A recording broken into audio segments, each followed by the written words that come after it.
VIP को जो सीटें मिली थी वो भारतीय जनता पार्टी ने अपने कोटे से दिया था। उन दोनों का इंडिविजुअल मैटर है।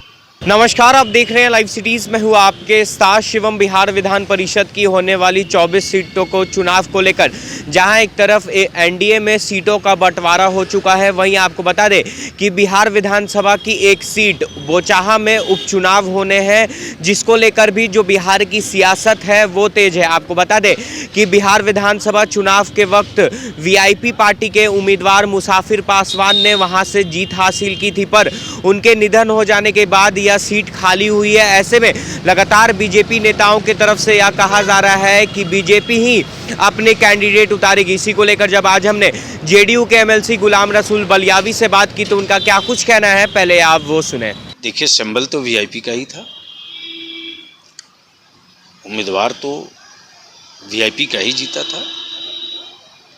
तो अब चूंकि वीआईपी का बीजेपी से ही मामला रहा है, उन दोनों के बीच क्या बात होती है, क्या नहीं होती है, उन दोनों का इंडिविजुअल मैटर है। हमारे साथ माननीय माझी जी का मामला था।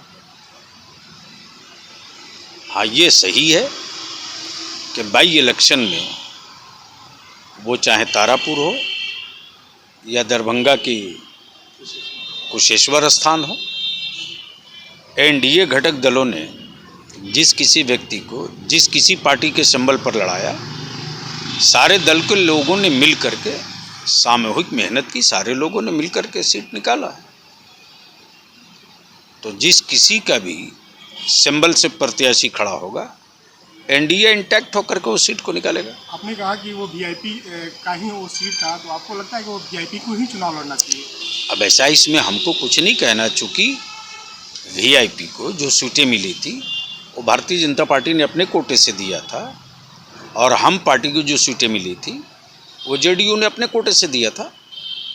तो आपने साफ तौर पे सुना जेडीयू के एमएलसी गुलाम रसूल बलियावी का कहना है कि बीजेपी और वीआईपी का गठबंधन हुआ था, बीजेपी ने ही अपने सीट से वीआईपी को सीट दी थी। ऐसे में बीजेपी को ही यह तय करना है कि बोचाहा विधानसभा सीट पर जो उपचुनाव होने वाले हैं, इसमें क्या वो वीआईपी को दोबारा अपने उम्मीदवार उतारने देगी या नहीं। अब देखने वाली बात यह होगी कि जिस तरह से एक तरफ बिहार सरकार में मंत्री और वीआईपी सुप्रीमो मुकेश सहनी ने ऐलान कर दिया है कि बोचाहा सीट पर उपचुनाव को लेकर हमारी पार्टी के प्रत्याशी चुनाव मैदान में उतरेंगे, तो अब ये तो आने वाले वक्त पे ही पता चल पाएगा। बहरहाल अब बने रहे हमारे साथ। अगर आपने हमारे चैनल को सब्सक्राइब नहीं किया है तो जल्द से जल्द सब्सक्राइब कर ले। धन्यवाद।